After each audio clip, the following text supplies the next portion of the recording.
All right, Coach, you get your first win against the Syracuse Crunch this season. They came, I think, as expected to start the game, but your team responded excellently. Yeah, absolutely. I thought the power play really got us going 5-on-5. They made that push there in the first 10, 12 minutes of the game, and all of a sudden we were on our heels, and we were defending, and we talked this morning about our breakouts and retrievals and how good their forecheck was, and we had a hard time containing that early, and consequently spent a tremendous amount of time in D-zone coverage, and they tilted the ice. But I thought that power play, which generated a number of chances and a lot of really good looks and got us back in the hockey game, certainly got our 5-on-5 game going, and then it was a well-played hockey game, lots of mistakes, a lot of good stuff, and great to get the 2 points. Can't ignore Jared Lukasavic's with a hat trick. We've talked so much in recent weeks about these ECHL guys finding their way. Is he at that point now? Yeah, Luko's one of those guys that really has a good knack. He comes from a good NCAA program, 11 goals, I believe it was in Grand Rapids last year. So he's got a knack, right? He knows where to go to the spots. Tremendous hockey IQ is one of his biggest strengths. So, to be able to sustain zone play and getting goals 4 or 5-on-5, you need your fourth line to contribute, and I thought they did that. I thought the Boucher kid was very, very good tonight as well. So for that line to chip in 3 goals, certainly helps. Yeah, Boucher blocked a shot as well, down 2 as well. So I think that kind of speaks to how he's fitting in as well. Yeah, and looking for opportunity, looking to stay in the American League. And Luko had an opportunity last year in Grand Rapids, and for whatever reason this offseason it didn't play out for him, and now he's getting an opportunity here. And we are going to get healthy at some point, and he wants to stay. And the same with the Boucher kid. So not only are they fighting night after night for ice time, they're looking to stay in the American League, which they should.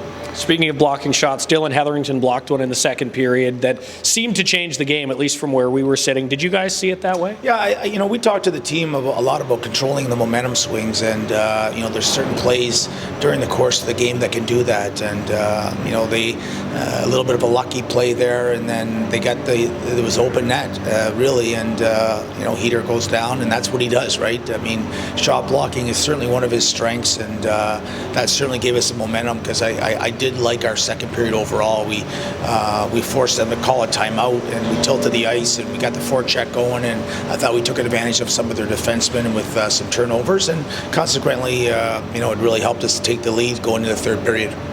Scott Sabourin, a timely fight, and then he scores the empty net goal when he's out there protecting the lead. What can you say about Scott Sabourin, not just as a tough guy, but as a total player?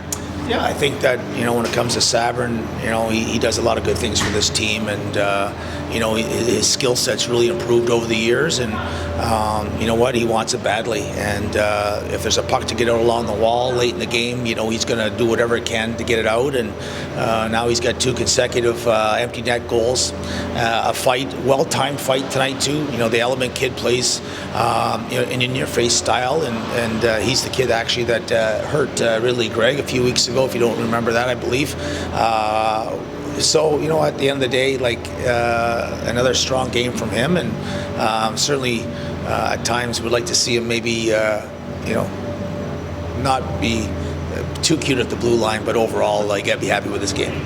Another guy that brings it all the time, Anton Biebel. What can you say about another great performance from him? Yeah, I think a battler, right, and competes, and he knows that Sogart will be back at some point, and right now he's fighting for ice time with Mandolese, and we felt going into the 3-3 that based on the performance Saturday night against Laval that he deserved tonight, even though Mando is the prospect and is healthy and ready to go.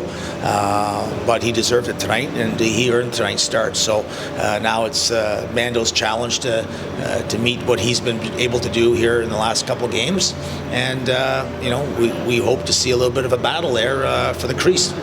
And I guess lastly, you've got Utica in tomorrow night and then Toronto on Sunday. How do you kind of balance not emptying the tank but still being competitive at home tomorrow? Well, one day at a time, right? And 3-3s aren't easy. When I was in Hershey, we used to have 14 to 17 a year, so you just kind of got used to them. And I don't like them. I don't think they're great for the players individually. And the Sunday game is usually just a total mental game in terms of who can make the least amount of mistakes with the fatigue.